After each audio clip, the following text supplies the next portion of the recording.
I'm going to give these guys a little break. Francis Albert Sinatra. The name in itself is iconic. I don't think that there could be anybody more recognizable in the 20th century. A lot of people consider him to be the greatest entertainer of the 20th century. Not that I count, but I give that job to Sammy Davis Jr.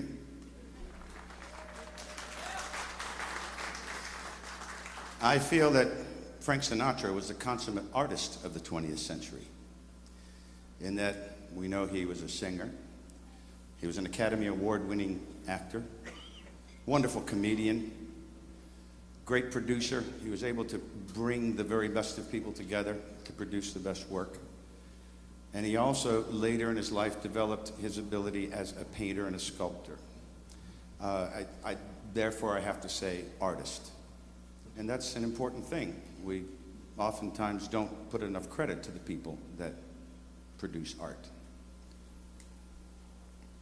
But beyond that, he was able to do it and make a heck of a lot of money. So that's really an amazing thing. He was born on December 12th, 1915. Lived a good long life and gave a lot to a lot of people. A very passionate man, and when you're passionate as you are, you're probably going to have a couple of people say that you weren't very nice. Passion has a way of making you do things. But in the end, a very wonderful man who contributed a great deal. And I happen to know some firsthand stories about his generosity. If you were his friend, you were his friend. And a very famous man, who I certainly will not mention here, late in his career, had a very serious heart problem, had to go to the hospital. His career was not doing all that well and couldn't afford to pay the bill.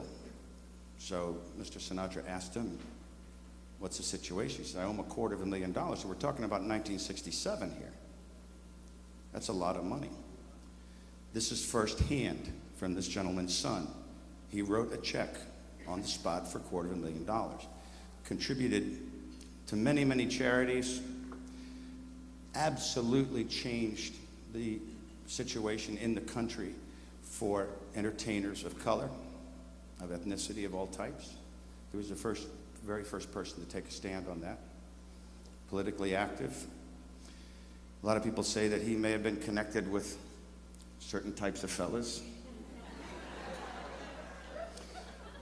But let me tell you firsthand, if Sam Giancana came up to me and wanted to be my pal, I'd have to go along with it.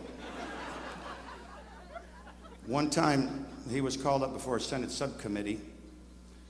They were making the claim that he had carried $4 million in some kind of payoff money. In a briefcase, he carried it to Havana, Cuba. So at that moment, he had somebody wheel in $4 million on carts and carts and carts. And then he just took his leave of the Senate subcommittee, and that was the last of ever heard of it.